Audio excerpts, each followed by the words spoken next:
back, everyone. We're looking to wrap with our two main ladies today. I can already smell our success. What do you mean, looking to wrap?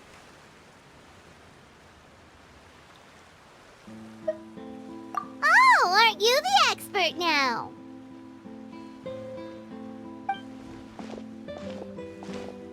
This upcoming scene is the two Musketeers' final confrontation with the Baron. There will be quite a bit of action, but no choreography beyond what we've already rehearsed. Anyway, get ready. Lights, camera, action! The view is beautiful tonight. It reminds me of that fateful night 10 years ago. And now that I've said it, I can even make out the faint fragrance of herbal tea in the air. Enough, villain! It's time that you pay for the death of our mother! My dear Iris, have you forgotten your manners? How can you speak like this to your own father? I'd sooner swallow all of my teeth than call you father. What did I expect? Seems the daughters have turned out to be just as obstinate as their foolish mother. In this world, Mora and status is everything. She thought she could blackmail me using her children and force me to grant her recognition and concessions? Ah, how naive can a woman be? Mother never asked a single thing of you. All she wished was for us to live a peaceful life, just like the others. It was you who personally brewed the poison of prejudice and sent Mother to her death. Compared to that deadly poison, the 2 bullets that will soon pierce through your heart will be like sweet mercy. And that's exactly why I said you're just as naive as her. Did you really think 2 muskets would be enough to defeat me? So let's see. What is stronger? Mora and power, or the 2 muskets in your hands?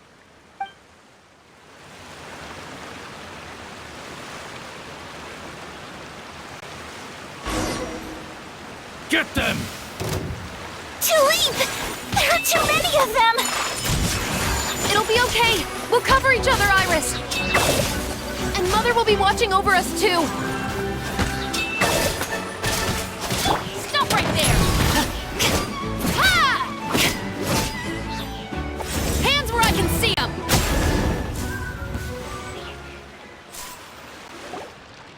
You've lost. To think I'd lose to my own 2 kids.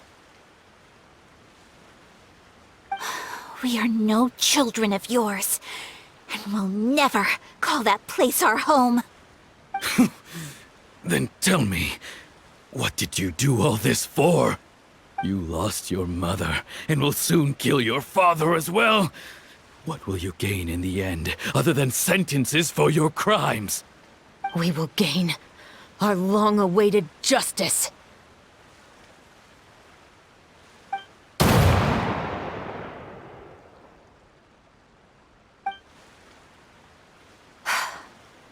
It's over.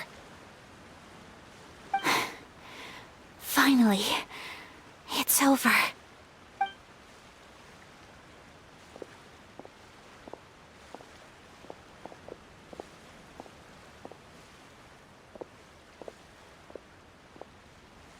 So, where will you go now, Tulip? I'm not too sure, Iris. Maybe somewhere with lots of flowers? After all, Mother always did love going where the blossoms were. What about you? I want to go visit Mother's grave. Yeah, that's not a bad idea. Huh? Tulip, look! What is it? It's Mother's favorite. The rainbow rose. Look, it's blooming again.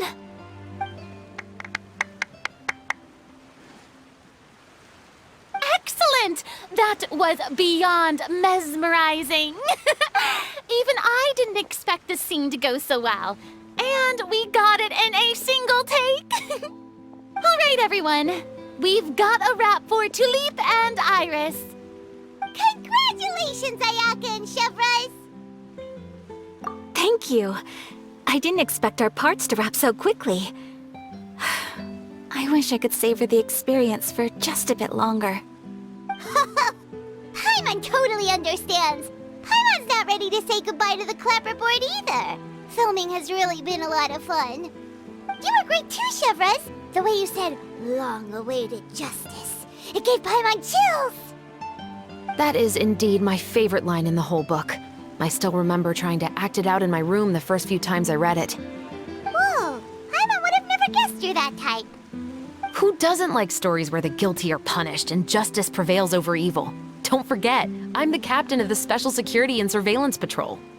Captain, I have something urgent to report. Please excuse me, everyone. I'll be back in just a moment. It's okay, don't worry about us.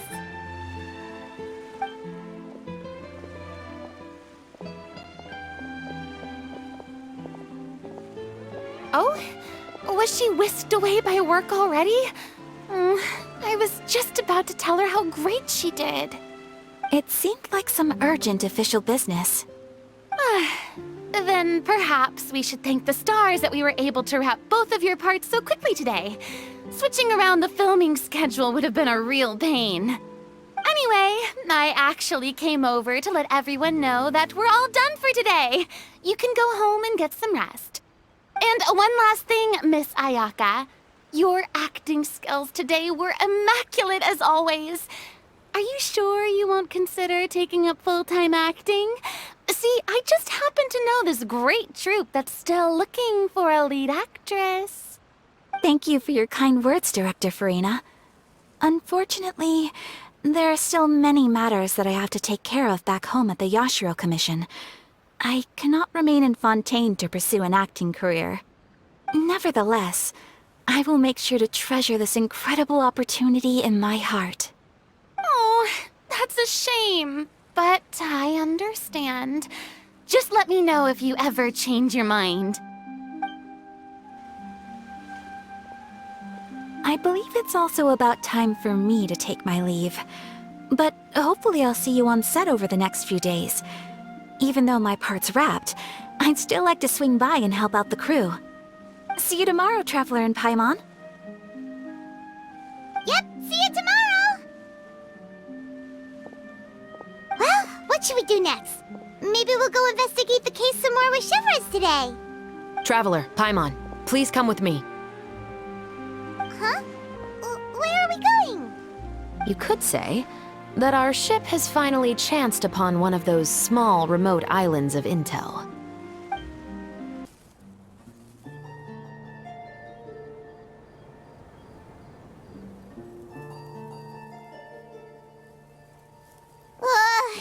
Paimon's exhausted. Paimon definitely didn't expect having to float this far after a full day of filming. So, Chevres, why did you take us here? Affirmative. It wasn't anything conclusive, but it should show us a clear way forward. Have you ever heard of someone by the name of Emily? Oh, you mean that famous perfumer? She's a good friend of mine. She's lent me her aid several times in the past to resolve some difficult cases. After I discovered the rainbow rose at the scene of the murder, I sent it to her. After all, she's probably the foremost expert on flowers and scents in all of Fontaine. And then? There was nothing remarkable about the flower or the trace amounts of soil left on it. But according to Emily, the rainbow rose left by the killer was derived from a very rare cultivar. Huh. Paimon didn't know that there were different varieties of rainbow rose. Paimon just thought they grew everywhere in the wild. Flowers that are deliberately cultivated will always show some different features from those that bloom in the wild. We already knew that the rose left at the scene belonged to a special cultivar, but with Emily's expertise, we were able to pinpoint the place where it was first picked from. Oh, Paimon gets it now. So whoever first planted that rainbow rose was probably the killer. Precisely. And after we checked what we learned against some sales records from the past, We discovered that there's only one person in all of Fontaine who could grow and sell this specific cultivar. Really? And who is it? It's the novelist. But didn't you say he had an alibi? To be clear, I haven't changed my mind about him. I still don't think he was the one who pulled the trigger. However, that doesn't mean the true culprit never visited him at his home or never purchased a rainbow rose from his garden. Whatever the case, we will have to confirm a number of things with him. So you mean the next place we need to go is... Yes, we're going to pay him a visit at his home. That should be his house. There are so many Gardamex stationed around the place. That's pretty unusual, right? According to what he told me last time we spoke, he hired them so he won't be harassed or disturbed. Huh. So there are a lot of flowers in his garden, but Paimon doesn't think we'll be able to pick one without alerting the Gardamex. Right, which is exactly why I think there has to be a special connection between him and the killer. So, should we knock? Just wait here for now. I'd like to take care of a number of those Gardamex first. But they're so far away. How are you planning to do that? Don't forget, Paimon, I'm actually the real-life captain of the Musketeers.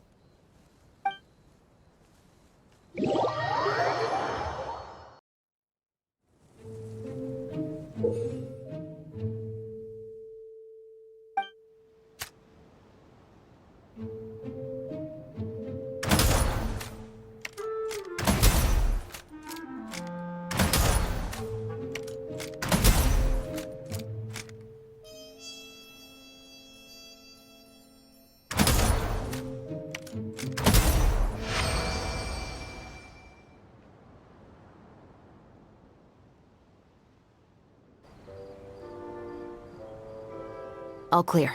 Let's go. Wait! Paimon's a little nervous now that we know he could be the killer. Can we go over our plan of action again? I'll go knock on the door and make sure it's safe inside. Once we're sure that we're in the clear, I'll ask him to come with us for a quick round of questioning at the guard's headquarters. But can't we just arrest him? We still have no evidence that he's the killer, or that he lent the killer any direct aid. Still, it would be appreciated if you could pick a rainbow rose from his garden for me while I'm talking to him. It'll help the Marechaussee Phantom confirm Emily's theory. Sure, no problem. Just be careful, Chevres.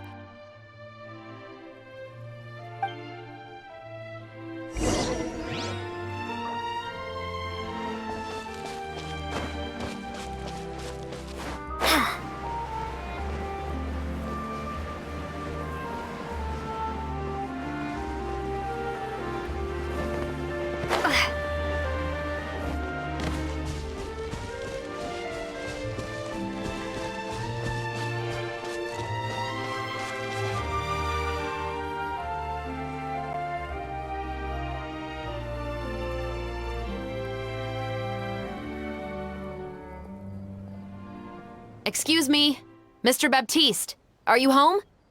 Who could it be at this hour? Oh, it's you, Officer Chevres. Would you mind accompanying me to the guard's headquarters, Mr. Baptiste? We would like to ask you some questions about a case. Oh, is it still regarding the murder case from before? I cannot confirm or deny that at this time. So it is then. Listen, I need you to come with me, Mr. Baptiste. Miss Chevres, I'll save you the trouble. Oh, and you two over there? There's no need for you to pick my flowers either. It's not time for them to bloom yet. Oh! Okay.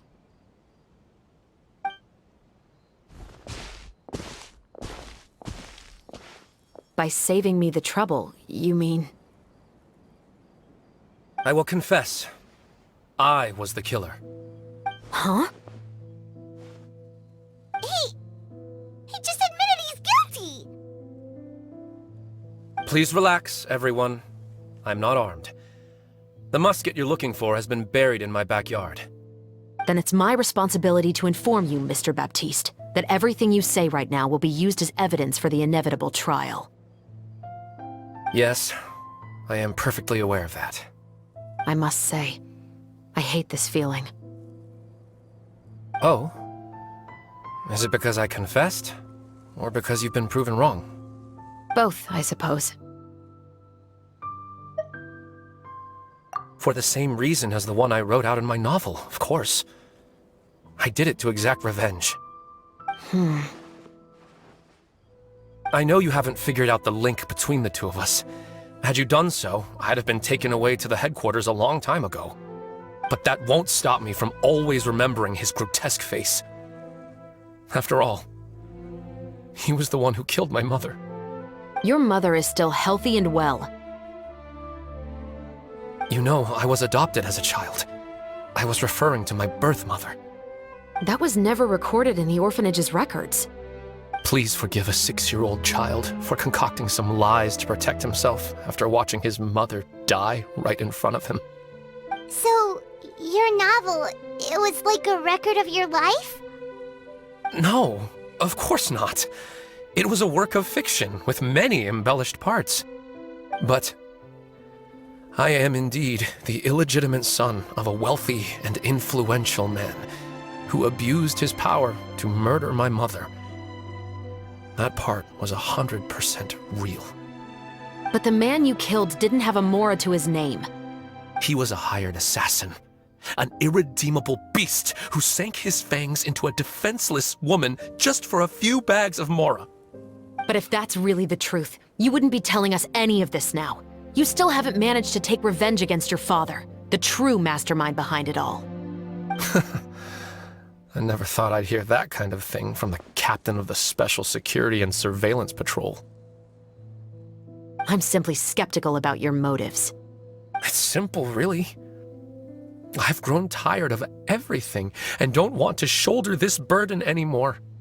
You may have considered me too soft to pull the trigger. Well, as it turns out, you are exactly right. I've become overwhelmed by the aftermath of the murder. So you're going to call a stop to your revenge, just like that? The true mastermind is too rich and too powerful for me. I've accepted that I will never be able to avenge my mother alone. And so what? The characters in your book never gave up? Now, Officer Shavras, I'm the one who has killed a man, aren't I? Are you trying to convince me to commit another crime? What's your father's name? How do you plan to prove the veracity of all of your claims? Well, I'd like to speak with you privately.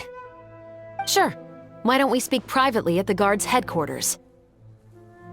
No, it has to be here.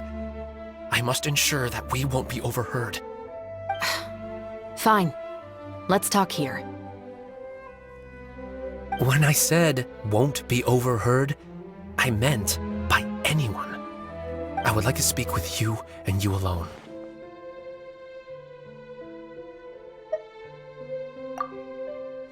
Thanks. I appreciate it. Please stay safe, Chevres.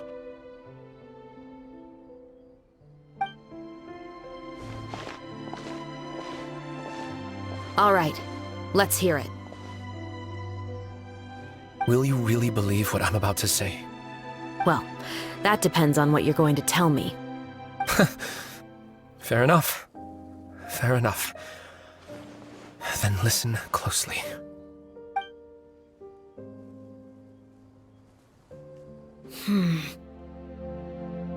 So that's how it's all connected. So, it seems you believe me after all. Do you want me to go public with this? No, of course not. At least, not right now. Then why did you bother telling me? You've read my work. What do you think?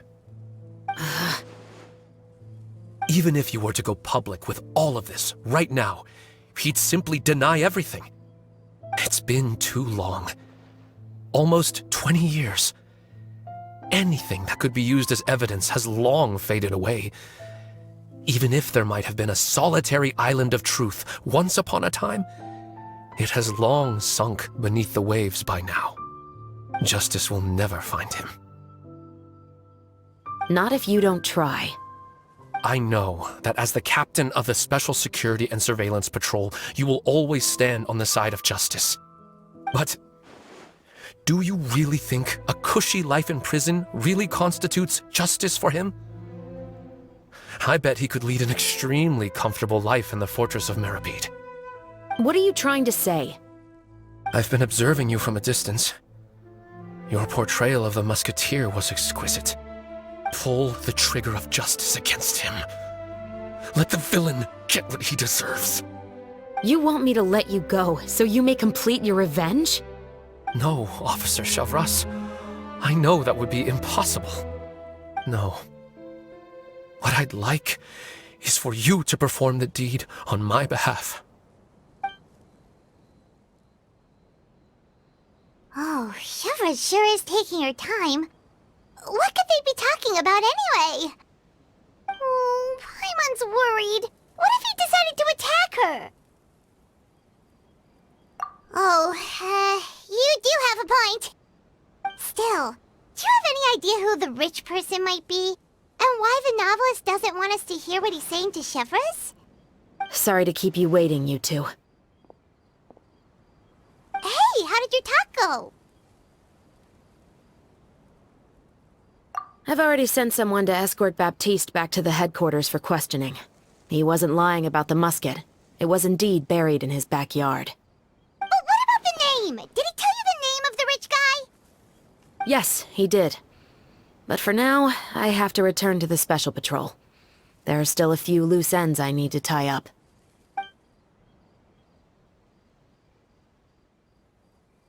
I'll probably be quite busy over the next few days, so apologies if you don't see me on set.